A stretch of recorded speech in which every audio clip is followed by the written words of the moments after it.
Selon certaines légendes, le nom de cette plante, Chénopode bon Henri, viendrait du bon roi Henri IV, qui aurait favorisé la création de jardins aux herbes au XVIe siècle, ou peut-être parce que ce roi appréciait les vertus et le goût de ce légume. Selon certains ouvrages, son nom pourrait aussi venir du saint du même nom qui protège les habitations et ses abords.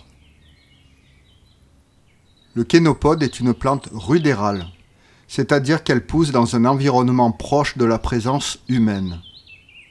On peut dire aussi qu'elle est anthropophile. Dans l'arrière-pays de Nice, on l'appelle sangarigou. Cet épinard sauvage est bien sûr de la même famille que l'épinard cultivé, c'est-à-dire de la famille des Chenopodiaceae.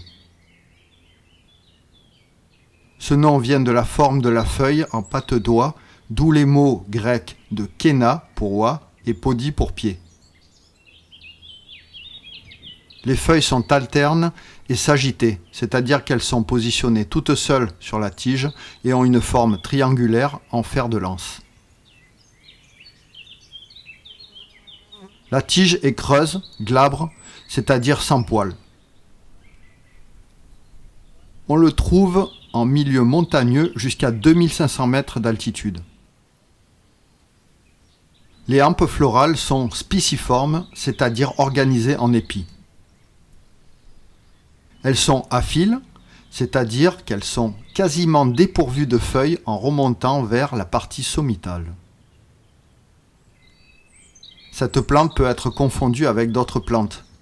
Les confusions possibles peuvent être avec le datura et l'arôme qui sont toxiques et d'autres chénopodes et arroches, mais en général comestibles.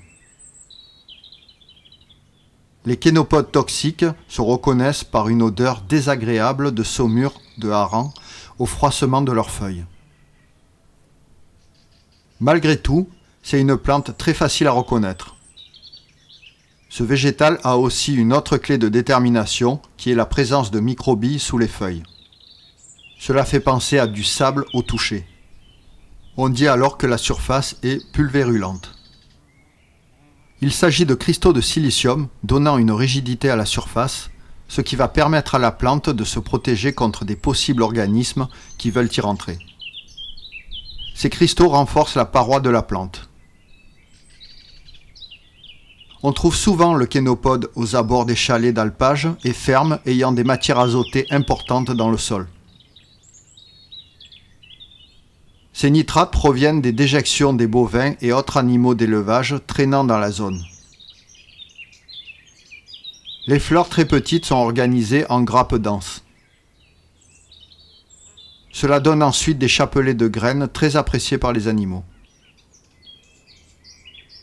Les déjections contiennent les graines du chénopode, ce qui facilite la prolifération de la plante. Sa consommation, surtout crue, doit être modérée à cause des saponines, sorte de détergents naturels ou tensioactifs. Les saponines sont hémolytiques, c'est-à-dire qu'ils détruisent les globules rouges en favorisant la libération de l'hémoglobine. Il est recommandé de faire 2 eaux de cuisson rapides pour atténuer grandement son côté acide oxalique. Les oxalates libérés par la première eau de cuisson sont mauvaises pour les personnes souffrant de troubles rénaux, de calcul, de problèmes hépatiques et d'arthrite. Tout se mange dans cette plante. Les feuilles crues ou cuites, les tiges coupées et hachées finement pour être cuisinées en purée, et les hampes en boutons que l'on peut consommer comme des asperges. Les graines peuvent être moulues, réduites en farine pour confectionner des banniques, sorte de pain plat sans levure et avec de la graisse. On peut aussi cuisiner le chénopode en épinard à la florentine, gratiné avec un peu de crème et des œufs durs. La forme en triangle a donné son nom à une célèbre spécialité de la vallée du Champsaur, les oreilles d'âne. Ce plat est composé de lasagne à base d'épinards sauvages et de béchamel.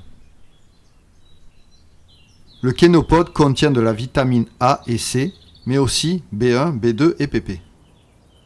La vitamine A favorise la croissance des os, mais aussi elle préserve la santé de la peau et participe à la protection de l'organisme contre les infections.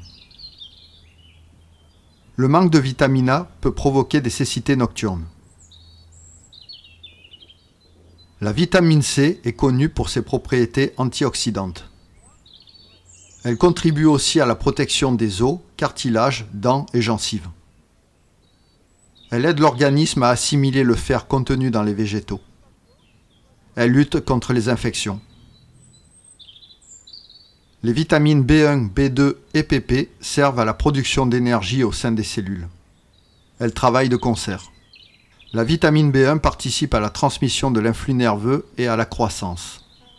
La vitamine B2 sert à la fabrication des globules rouges et des hormones.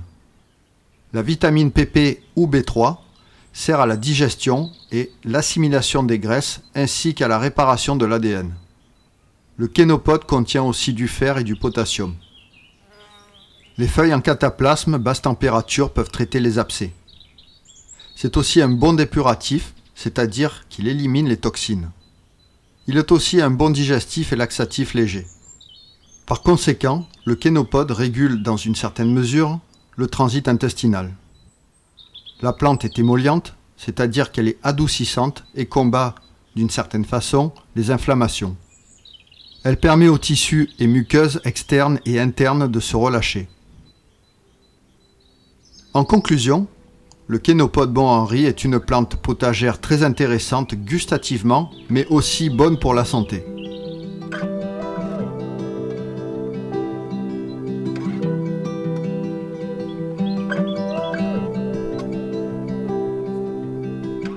Vous pouvez retrouver une partie de ces informations dans le livre de Marie-Claude Pomme, Sauvage et comestible.